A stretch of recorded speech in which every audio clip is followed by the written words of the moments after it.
श्रीमती सुनीता दुग्गल जी।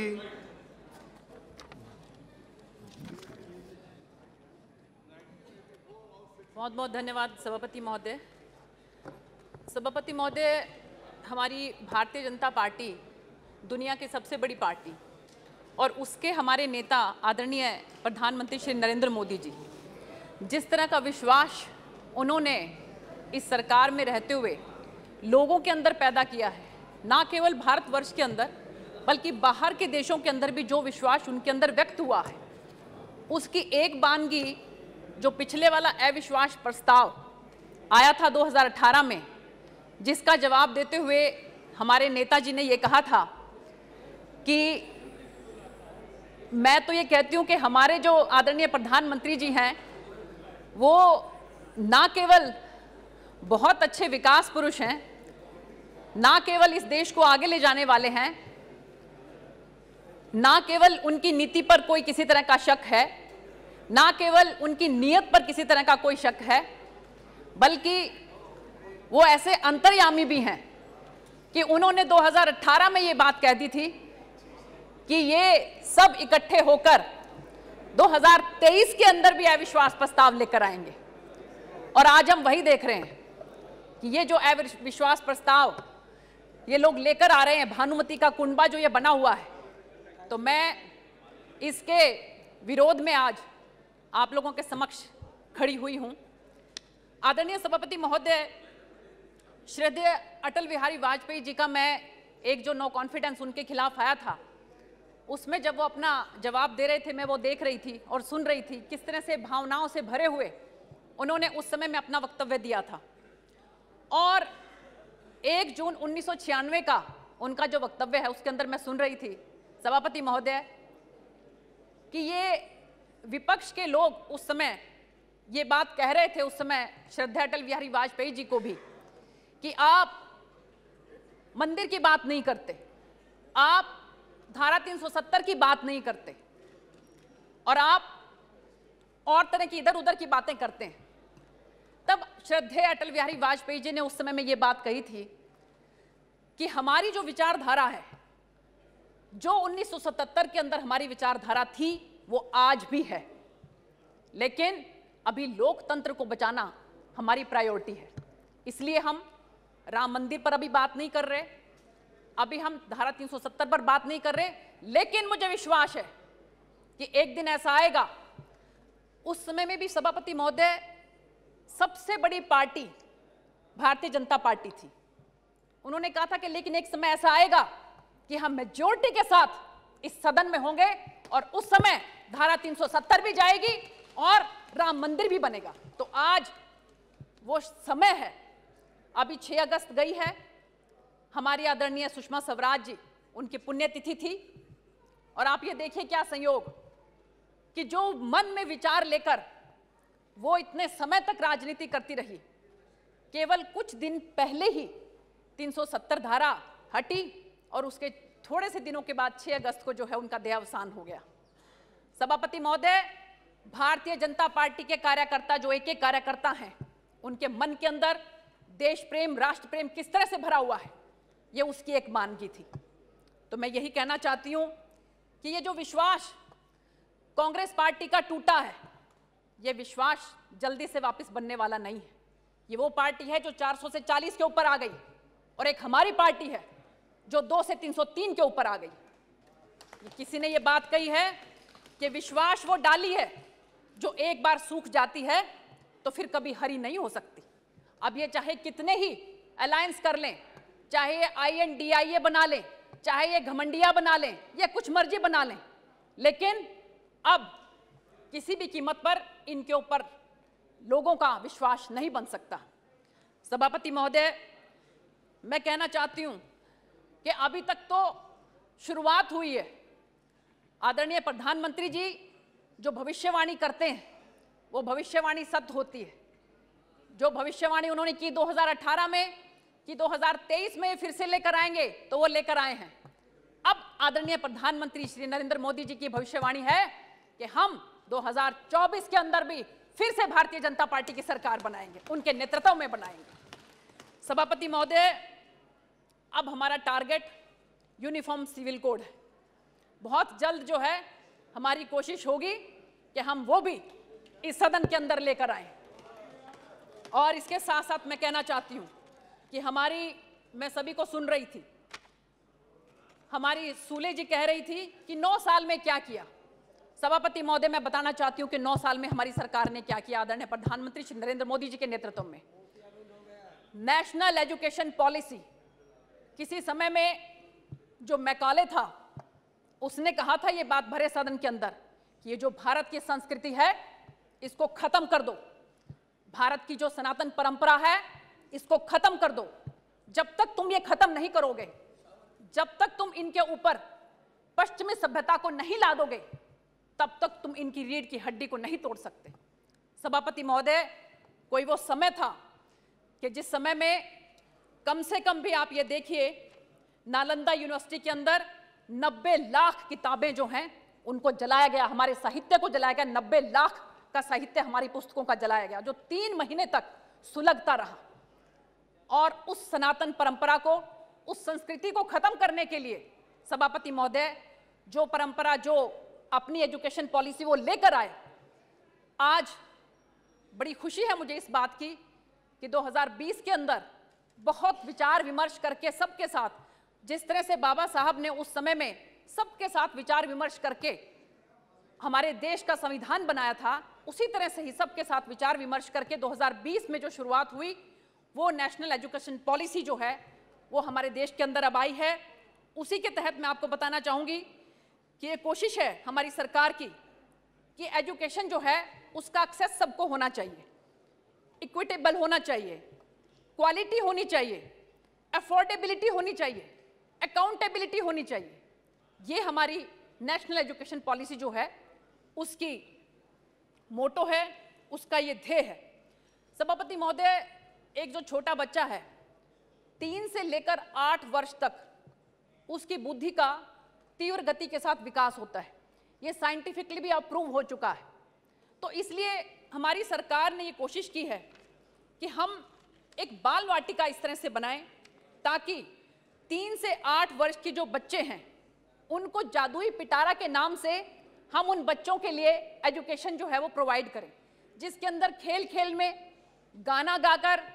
Dance करके, पहेलियों से वो बच्चे एजुकेशन प्राप्त करें। मैं अभी थोड़े दिनों पहले एक वीडियो देख रही थी, छोटे छोटे नन्हे नन्हे बच्चे माननीय प्रधानमंत्री जी के चारों तरफ लिपटे हुए थे, मोदी जी मोदी जी मोदी जी करके। मिलियंस ऑफ पीपल ने उनको उस वीडियो को देखा है। सभापति महोदय, अगर आप भी उसको देखें, इतने प्यार से वो बच्चे खेलते खेलते जो है मोदी जी से बात कर रहे थे और बिल्कुल उनको हग किए हुए थे बड़ी जोर से और कह रहे थे कि मोदी जी हम आपके साथ फोटो खिंचाना चाहते हैं, मोदी जी हमने आपको देखा। ये प्यार, ये विश्वास जो 3 से 8 साल तक के बच्चों के अंदर भी माननीय प्रधानमंत्री जी को लेकर है, क्या ये इनका नो कॉन्फिडेंस जो है ये उस विश्वास को डिगा पाएगा? ये भूल कर रहे हैं बहुत बड़ी। माननीय सभापति जी, मैं इसके साथ साथ कहना चाहती हूं कि उन बच्चों के अंदर चिंतन की भावना हो, उन बच्चों के अंदर तर्कशीलता हो, उन बच्चों के अंदर अनुसंधान की भावना हो। इन सब बातों को ध्यान रखते हुए हमारी इस नेशनल एजुकेशन पॉलिसी जो है, इसकी कोशिश है कि इन बच्चों को मातृभाषा के अंदर शिक्षा ग्रहण करवाई जाए। इसलिए सभापति महोदय, मैं आपको बताना चाहूंगी कि इसके साथ साथ दुनिया की सबसे बड़ी शिक्षा पद्धति जो है वो हमारे भारतवर्ष की शिक्षा पद्धति है, जिसके अंदर 14.9 लाख स्कूल हैं, 95 लाख टीचर्स हैं और 26.5 करोड़ सभी वर्ग के, सभी जगह से विद्यार्थी हैं। इसके साथ साथ हमारी कोशिश है कि हम स्किल एजुकेशन जो है इसके अंदर प्रोवाइड कर सकें। सभापति महोदय, इससे पहले जिस तरह की शिक्षा पद्धति रही, बच्चों को किसी भी तरह का कोई कौशल विकास उनके अंदर नहीं हो पाता था। बहुत बार ऐसा होता है कि बच्चे किसी कारणवश अगर 11वीं के बाद 12वीं के बाद शिक्षा छोड़ देते हैं तो कम से कम उनके अंदर किसी न किसी कौशल का विकास तो हो, उनकी रोजी रोटी का कोई साधन तो बने। इस बात को ध्यान में रखते हुए सरकार की तरफ से अब 10+2 तक के बीच में ही जो है कोई ना कोई कौशल विकास उन बच्चों के अंदर जागृत करने की कोशिश की जा रही है। सभापति महोदय, इसके साथ साथ मैं कहना चाहूंगी कि मैंने मेडिकल साइंस से पढ़ाई की है, लेकिन मेरा शौक जो है, मेरा इंटरेस्ट हिस्ट्री में भी था, लेकिन पहले पद्धति ऐसी थी कि अगर आपने मेडिकल साइड ले लिया तो आप जो ह्यूमैनिटी के सब्जेक्ट्स हैं वो नहीं ले सकते थे। अगर आपने नॉन मेडिकल ले लिया तो आप कॉमर्स के सब्जेक्ट नहीं ले सकते थे। इतनी अब इसके अंदर जो है खुलापन कर दिया है सरकार की तरफ से कि अगर आप मेडिकल के साथ ह्यूमैनिटी के सब्जेक्ट्स भी लेना चाहें तो आप ले सकते हैं। इसके साथ साथ आप ये देखिए कि 10+2 का जो सिस्टम है उसको खत्म करके अब 10th के बाद अगर 1 साल तक बच्चे ने पढ़ाई की तो उसको जो है सर्टिफिकेट मिलेगा। 2 साल तक बच्चे ने अगर पढ़ाई की तो उसको डिप्लोमा मिलेगा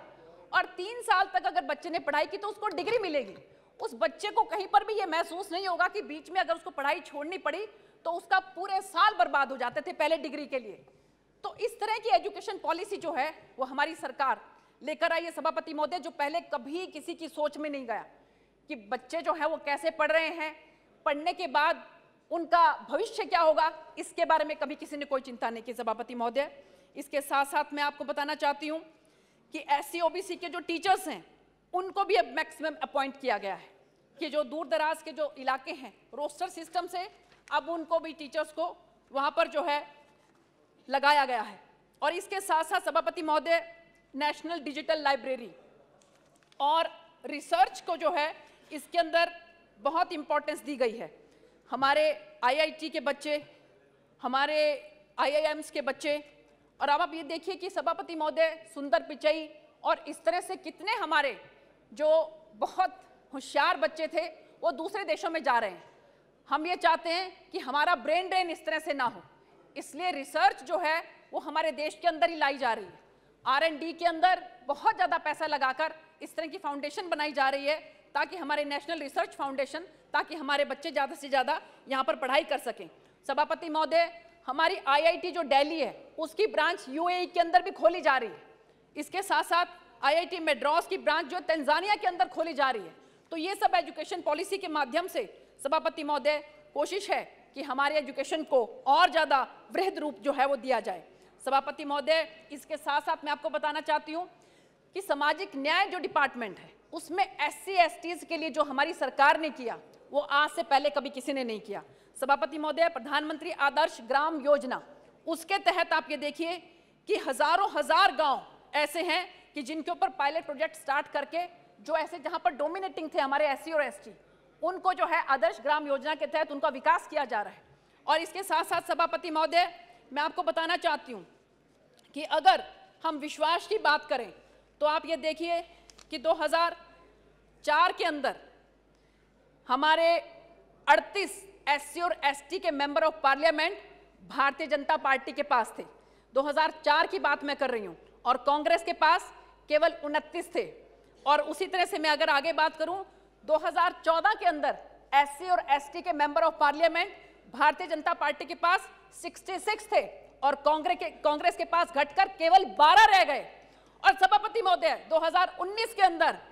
भारतीय जनता पार्टी के पास SC और ST के मेंबर ऑफ पार्लियामेंट 76 बने, 76 बने, और कांग्रेस के घट के केवल 10 रह गए। तो ये सोच सकते हैं कि अगर इनकी सोच SC और ST कम्युनिटी की तरफ अच्छी होती तो इनका इस तरह से जो SC ST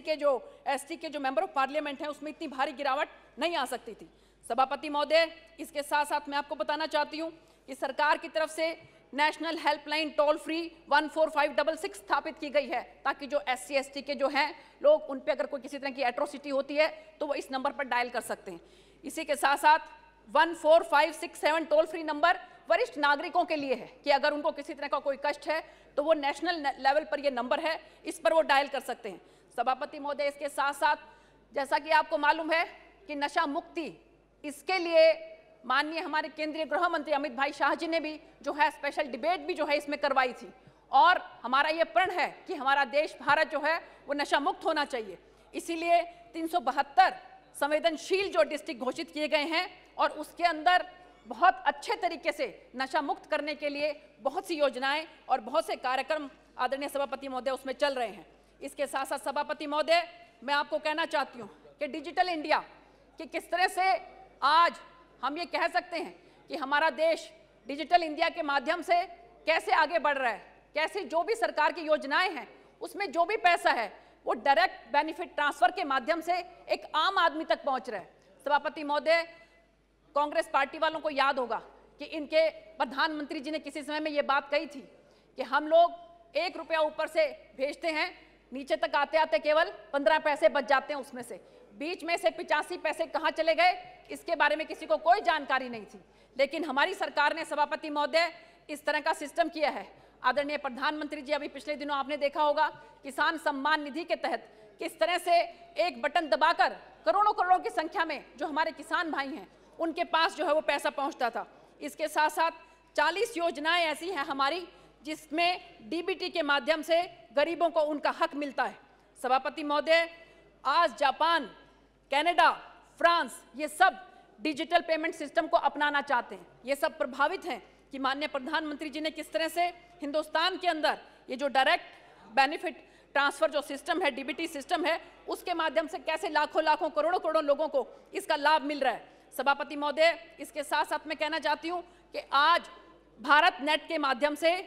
4G 2016 में ही हम लोग लेकर आए थे। 97% एरिया के अंदर आज 4G अवेलेबल है। आज एक गांव का गरीब सरपंच, एक गांव का गरीब इंसान, एक गांव का गरीब किसान, वो सब जो है 4G के माध्यम से किसी ना किसी तरीके से केंद्र की योजनाओं से और स्टेट की योजनाओं से जुड़े हुए हैं। सभापति महोदय, जो सुविधाएं किसी समय में केवल शहरों में मिलती थी, आज गरीब से गरीब परिवार को वो गांव के अंदर भी मिलती हैं। सभापति महोदय, इसके साथ साथ मैं आपको कहना चाहती हूं कि एक जो इंडस्ट्री थी, सेमीकंडक्टर इंडस्ट्री, जो कि किसी समय में हमारे